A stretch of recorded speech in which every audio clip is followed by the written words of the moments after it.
Hello mga boss, ninyo Anthony sa El Nino Conditioning System. Ang observant na mga manok. Ang online handler nyo. Shoutout sa lahat kong members. Keep on winning, keep on championing, and don't forget to keep on balatuing. So, yung conditioning ko, exclusive lang para sa aking mga member. Kung gusto mong matuto, kung member ka. So, ang isi-share ko ngayon ay yung para sa mga nagtatrabisya. Ako, pag nagtatrabisya ako, lamang po sa panalo kasi may sinusunod ako. Kahit dati sa online WPC, nanalo ako ng 33k. Capital ko lang 500. 33k sa isang gabi. Panalo na ako. Simula ako noon 6. Nanalo ako mga 33k.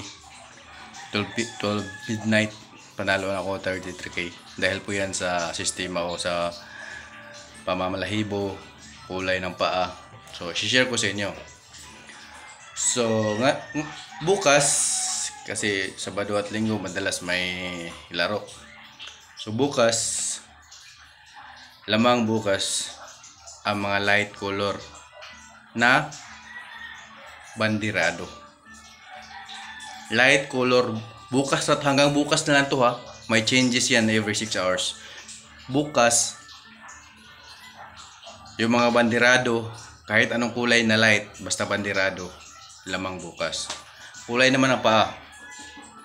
Bukas kung maglaban ang yellow at saka green, lamang ang yellow. Green at saka white leg, lamang ang green. White leg at saka blue legs, lamang ang white legs. So ang lowest bukas na kulay ng paa ay blue legs. So yan. Ulit-ulitin nyo itong sinasabi ko, makukuha nyo rin yan. So bukas yan ha. Light color na bandirado ang mananalo bukas. So kung maglaban naman ang dark na bandirado tsaka light na walang bandera, mananalo pa rin ang bandirado bukas kahit dark siya. Pero kung pareho maglalaban dark na bandirado tsaka light na bandirado, dito ka sa light na bandirado. Lamang bukas ang light na bandirado. Bukas lang po yan, iba naman sa linggo kasi may changes po yan every 6 hours. Ganun po ang pag-analyze nyan. Dati munti ko na nang ma-perfect yan kasi nanonood ako sa live ng online WPC. Sinusulat ko yun kung anong balahibo hanggang anong oras nagpapanalo. Sinusulat ko yun, kaya nakuha ko ng ang cycle sa pagtatrabisya. Kaya ituturo ko naman. Ang master ko talaga ay conditioning.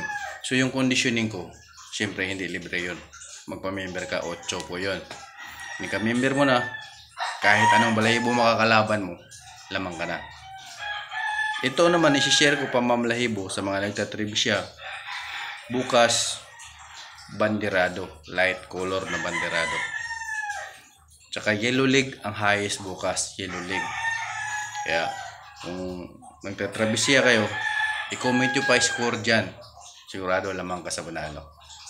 I-comment nyo score dyan. Ulit-ulitin nyo lang yung video ko para makuha nyo kung anong kulay ang nagpapanalo at anong kulay ang lamang na paa. Kaya dito sa El Nino Conditioning System, theoretical, basic conditioning, scientific conditioning, inaaral ko yan lahat. Kaya mahirap talunin pag naka El Nino Conditioning System. Kaya huwag kayong magpahuli. Daming member ko nagcha-champion sa gitna. Kaya dito sa El Nino Conditioning System, lamang tayo sa stag. Basta stag din ang kalaban. Huwag kang lumaban sa kak. Sa ulutan, porket magaling ang sistema mo, ilalaban mo sa kak, matibay talaga ang kak.